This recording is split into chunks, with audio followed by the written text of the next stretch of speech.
כ-15 חיילים, עם שני זחלים, עם עוד קצת פחות מ-15 חיילים, כוח מרכזי שצריך להיות מסוגל לנוע, לתפוס, להציב על הכביש מחסום ולעצור את השיירה מכל כיוון שתבוא, לפי פעילות שיוני עוד יפרט יותר מאוחר. או לסגור מאחורה כלי רכב שנוסעים אל יוני ולסגור מאחוריהם בנסיעה. כוחות נוספים, רמי לפידות עם זחל 90 מילימטר ומקח וטולר, כאן, בצידנו של הגבול, צריך להיות מוכן לדפוק את מוצב המחסום במרעכין אם הוא יתערב, או לפגוע בכלי נשק נ"ט או ברכב קרב של האויב שילווה את השיירה. ושני זוגות טנקים, שניים אצל יוני ושניים אצל בצר, צריכים להיות מסוגלים לעלות על הכבישים שלנו, להגיע למצב שהם יכולים לדפוק רכב של האויב שנמצא בליווי לשיירה,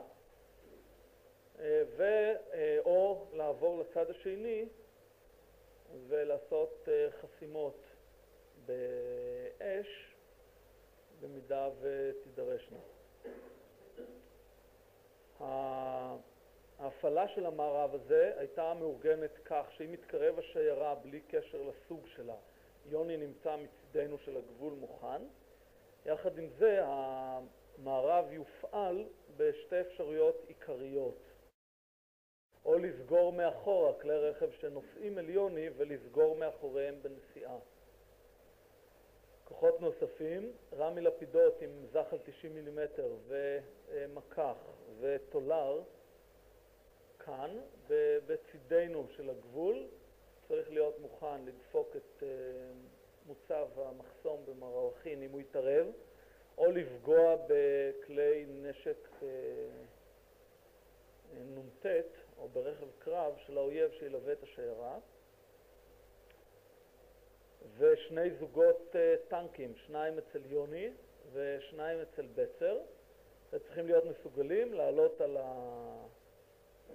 הכבישים שלנו, להגיע למצב שהם יכולים לדפוק רכב של האויב שנמצא בליווי לשיירה, או לעבור לצד השני ולעשות חסימות באש במידה ותידרשנה. ההפעלה של המערב הזה הייתה מאורגנת כך שאם מתקרב השיירה בלי קשר לסוג שלה, יוני נמצא מצדנו של הגבול מוכן. יחד עם זה המערב יופעל בשתי אפשרויות עיקריות. למעשה לכל הכוחות, כשהיא הגיעה לצומת, או למעשה כשהיא עברה יותר מחצי הדרך בין רמייש לאייטה אשב, הורדנו את הכיסויים מהטנקים ושילחנו אותם קדימה עד עמדות המתנה. הגיעו עד ההצטלבות, הצטלבות של דרך המערכת עם היציאה מזרעית, ושם השארנו אותם כדי לראות את הרכבים יוצאים מאייטה אשב לכיוון צומת קוזה. במקום הזה הרביעייה הזאת נעצרה, ואחרי 2-3 דקות התחילה להסתובב חזרה. טקסט הסיבוב לקח גם כמה דקות, וכשדיווחו לנו התצפיות שהם מסתובבים נעים חזרה שוב באותו סדר, הבנו שאלה כבר לא השיירה שלנו. בערך באותו זמן, כשהם היו עוד בדרך מאייטה אשב לרמייש, דיווחה התצפית הקיצונית על לנדרובר משטרה צבאית, לנדרובר עם קישוטים אדומים עליו, ושני טקסים, שני רכבים צמודים אליו שמופיעים עוד פעם מצפון לרמייש באותו המחסום. הפעם היה ברור לנו שזאת השיירה. יוני עדיין נשאר ליד הגדר, ואפילו העדיף לא לחזור משם בינתיים. והקבוצה הזאת עברה, כאשר היא עברה וחצתה את שיירת השריוניות בכיוון הפוך, כלומר השריוניות לא הסתובבו ללוות אותה פעם נוספת, היה ברור לנו שזה יהיה מקרה של הפעלה של יוני. הם הגיעו לאית האשב, לא נכנסו, אלא עברו את אית האשב, כאשר הדיווח היה ללנדרובר משטרה צבאית, 2 טקסים. התחלה אחד, אחר כך עוד אחד, שנראו לו כשייכים לשיירה הזאת, חוזרים חזרה ופונים אל כיוון רמיה פנימה.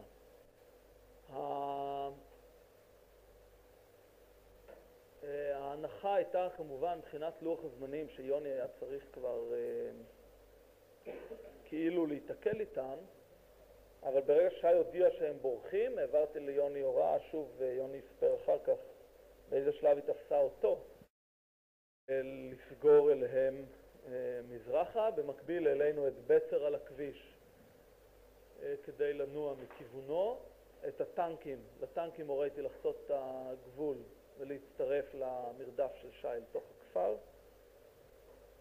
אני מציע שמכאן, היות וכבר ככה פלשתי מבחינת זמנים אל עצם הביצוע, אני אעביר את זה ליוני והוא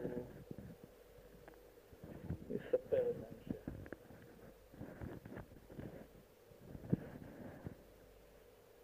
התחיל מכמה דברים מוקדמים מבחינת ההיערכות.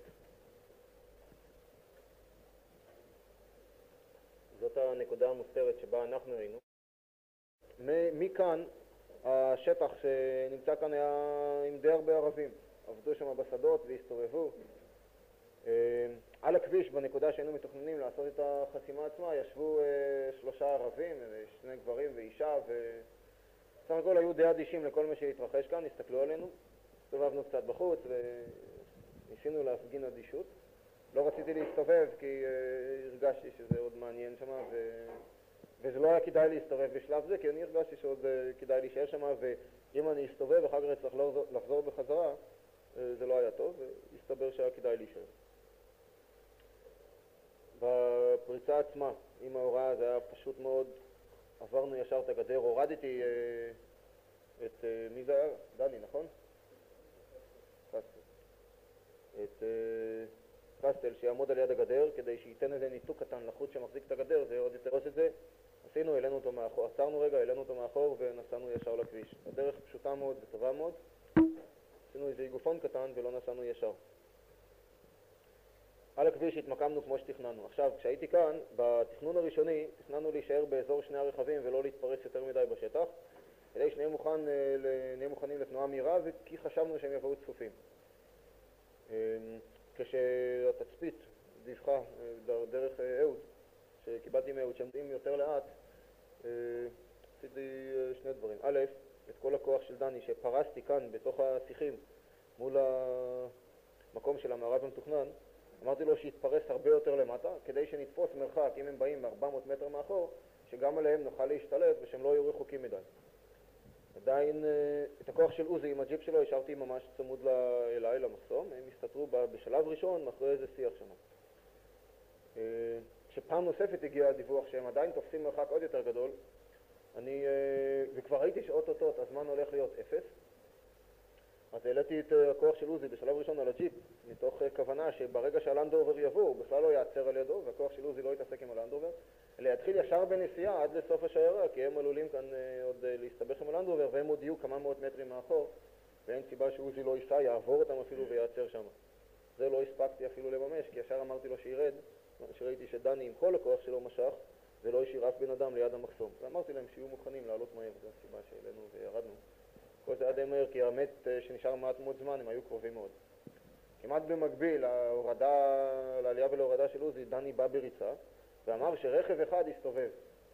אני מוכרח להגיד שבהתחלה לא הבנתי את זה, כי הוא אמר, הרכב הראשון שמוליך הסתובב. ואני יודע שלנדרובר נוסע... מה? ברונר אמר לי. הוא היה בתצפית הרבה יותר למטה, איפה כביש. 200 מטר לפני השיירה שנוסעת לאט, להערכתי 20-30 קילומטר, לא יותר. נסעה ממש לאט. פה, כשהפסיק להיות שטח מת, ראיתי אותו עולה פה במהירות מול הזה, הפסקתי להסתכל. ברגע שראיתי פה את השתי מכוניות עוברות בדיוק, פה בדיוק מתחתה היה שטח מת. ברגע שהם נכנסו לשטח מת, ואמרתי לך שהם עברו אותי, קיבלתי הוראה לרד למטה. כבר קודם סיירתי שם, ראיתי יש שם מין חמור ספרדי כזה, עם איזה פתח לרד למטה. השארתי את קובי על הזחלם, השארתי 4 אנשים עם חייל שלי על הקשר, שיפקד עליהם, והתחלתי לרד במהירות עם האנשים, רצנו במהירות, הגענו לכביש. לא רואים את זה פה, הגענו פה לכביש באיזו נקודה פה, ואז פתאום שמעתי בקשר שמכונית אחת, אני חושב ש300 מטר. שמעתי בקשר שאחת המכוניות ברחה. לא זוכר אם זה אהוד אמר או דני אמר, אני לא זוכר בדיוק מה היה.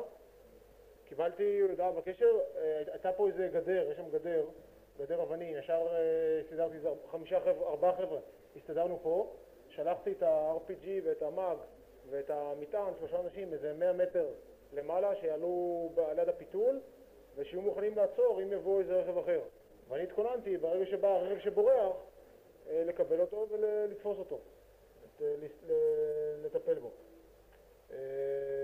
פתאום ראיתי, ברגע שנעמדתי פה, ראיתי פה איזה קטע, כל הקטע הזה היה מוסתר לי, ראיתי פה בסוף העלייה, ראיתי מרצדס כחולה עולה למעלה. או שאחד החבר'ה העיר לי על זה, אמרתי לך, דיווחתי שאני רואה מכונית שנכנסה לכפר, וביקשתי אישור לרדוף אחריה לתוך הכפר, קיבלתי אישור להיכנס עם הזחלם. באותו זמן, כן, ירד פה הזחלם, הג'יפ תולר נתקע פה באיזה מקום, התחילו לדחוף אותו, כולם ירדו מהג'יפ, הם לא כך הסתדרו. הזחלם לאט לאט ירד, נתקע פה איזה מקום, אחר כך הוא עוד פעם ירד, הגיע אליי, ברגע שהוא הגיע אליי בדיוק קיבלתי את האישור להיכנס לכפר. אז מהירות כולם עלו למעלה, כנסתי את הרתק שהיה מאחוריי והתחלנו לנסוע לכיוון הכפר. התחלנו לנסוע לכיוון הכפר ושמעתי שאתה מאיץ ביוני להיכנס לתוך רמיה. עברתי פה את הצומת, הגעתי הנה פה למעלה באיזה מקום, אז נדעת לך דיווח שאני נמצא בתוך הכפר. הגעתי למעלה, ראיתי את הפולקסווגן הלבן עומד סגור לגמרי, ועל ידו עומד צורה כזאת, משהו כזה, עומד המרצדס הכחול, מאחור היו שקים, הבגז' היה פתוח, פה מצד שמאל היו איזה אני ראיתי את זה רק אחר כך, היו איזה 3 או 4 נקבים של כניסה של כדורים.